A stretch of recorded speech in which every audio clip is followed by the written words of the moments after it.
እንደምንሰነበታችሁ ውድ የዚህ ቻናል ተከታታዮች፣ ለቻናሉ አዲስ ሆናችሁ ቻናሉን ሰብስክራይብ እንዲሁም ቪዲዮ ላይክና ሼር ማድረጋችሁን ፈጽሞ እንዳዘነጉ ዕለታዊ መረጃዎችን ወደ እናንተ የማድረስ ይሆናል። አብራችሁን ቆዩ። ማንቸስተር ዩናይትድ በትሬል ዴብሊንግ ላይ ያለው ፍላጎት እንደጨመረ ታውቋል። ተጫዋቹ በተለይም ደግሞ ማንቸስተር ዩናይትድ በቻምፒዮንስ ሊግ የመሳተፍ እድል የሚያገኝ ከሆነ ወደ ዩናይትድ የማምራት ፍላጎት እንዳለው ተገልጿል። ምንም እንኳን ሳውዛምፕተኖች 100 ሚሊዮን ፓውንድ ቢለጥፉበትም ነገር ግን ማንቸስተር ዩናይትዶች በቅናሽ ዋጋ ተጫዋቹን ለማስኮብለል እንደሚሰሩ እየተገለጸ ይገኛል። በአሞሪም ዘንድ እየተፈለገ የሚገኘው አንቶኒዮ ሴሜኖ በክለቡ 70 ሚሊዮን ፓውንድ እንደተለጠፈበት ታውቋል።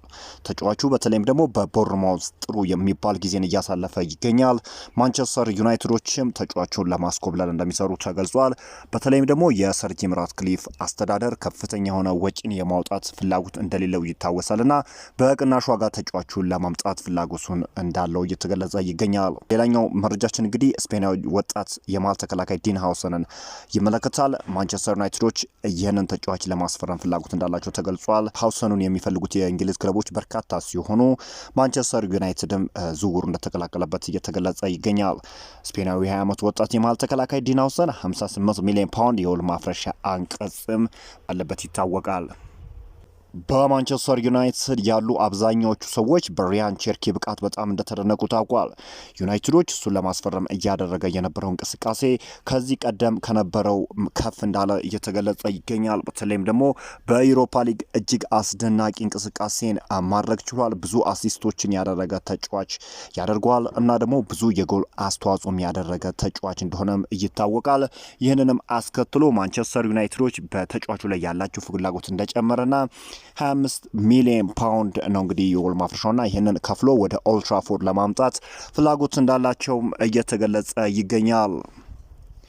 ማቲያስ ዲሊክት ከአትሌቲኮ ቢልባኦ ጋር ማንቸስተር ዩናይትድ ለሚያደርገው ጨዋታ እንደሚደርስ ሩበን አሞሪም አሳውቋል። የተጫዋች እንግዲህ ለአትሌቲኮ ቢልባኦ ጨዋታ የመድረስ እድሉ ከፍ እንዳለም እንደዚሁ ተገልጿል። ጉዳቱ ይሄን ያህል የተጋነነ እንዳልሆነም አሁን የሚወጡ መረጃዎች ይጠቁማሉ። ሩበን አሞሪም እንግዲህ በሆዱ ጨዋታ ወጣት ተጫዋቾችን እንደሚያጫውት ሲጠየቅ ይህንን መልሷል። እኔ እንደባስበው ይህ ሲዝን ለወጣቶች እድል ለመስጠት አመቺው ጊዜ አልነበረም፣ ምክንያቱም ይህን ለማድረግ ትክክለኛውን መሰረት በቡድኑ ውስጥ ያስፈልግ ነበር ሲል ተናግሯል። ነገር ግን በዚህ ጊዜ እኛ ግዴታ ይህንን ማድረግ አለብን፣ እናም አንዳንዴ ይህንን በማድረጋችን የሚያስገርም ነገር ልናገኝ እንችላለን ሲል ተናግረዋል። ቡድኑን ከመምረጤ በፊት መመልከት አለብኝ። እንደ ዳሎት ያሉ ተጫዋቾችን ሁሌም ቢሆን ዝግጁ ይሆናሉ። ነገር ግን እሱ በሊዮን ጨዋታ በጣም ደክሞ ተመልክቻለሁ። እኛ ለጉዳት ተጋላጭ ሊሆኑ በሚችሉ ተጫዋቾች ላይ ሪስክ አንወስድም። ነገ የሚኖረን ቡድን አብረን የምናየው ይሆናል ሲሉ እንግዲህ ለወጣቶች እድል እንደሚሰጡ ሩበን አሞሪም እንግዲህ ጠቁመዋል። ማንቸስተር ዩናይትድ የስፓኞሉን ግብ ጠባቂ ዮሃን ጋርሻ ለማስፈረም ፍላጎት እንዳለው ተገልጿል። በተለይም ደግሞ የማንቸስተር ዩናይትድ ስፖርቲንግ ዳይሬክተር ክሪስቶፈር ቪቬል ግብ ጠባቂውን ለማስፈረም ፍላጎት እንዳላቸው እየተገለጸ ይገኛል።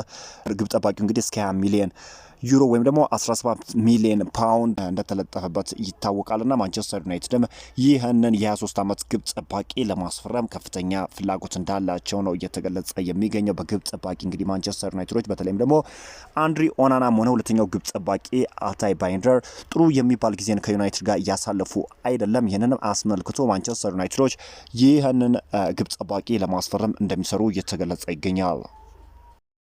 ውድ የዚህ ቻናል ተከታታዮች በዛሬው ዕለት የነበሩን መረጃዎች እነዚህን ይመስላሉ። በአዲስ ቪዲዮ እስክንገናኝ ድረስ መልካም ሰንብቱ።